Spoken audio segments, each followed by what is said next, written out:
যেমন সাধারণত 6টি কারণে আপনার বিড়াল পালন করা উচিত।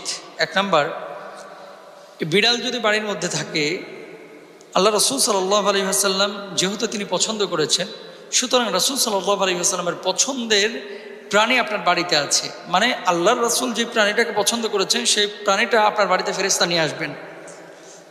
দ্বিতীয়ত, নবীজি সাল্লাল্লাহু আলাইহি ওয়াসাল্লাম যেহেতু পছন্দ করেছেন, আল্লাহর নবী যা পছন্দ করেছেন সেটা কিন্তু আল্লাহ পছন্দ করেন, তাহলে আপনাকেও সেটা পছন্দ করা উচিত।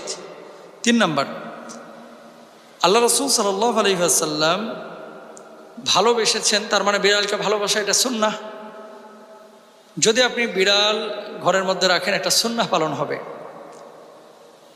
আবার আল্লাহ রাসূল সাল্লাল্লাহু আলাইহি ওয়াসাল্লামের ভাষ্য অনুসারে ইসলামিক স্কলাররা যেটি বলছেন, বিড়ালের লালা অশুদ্ধ না, বরং বিড়ালের লালা বিশুদ্ধ।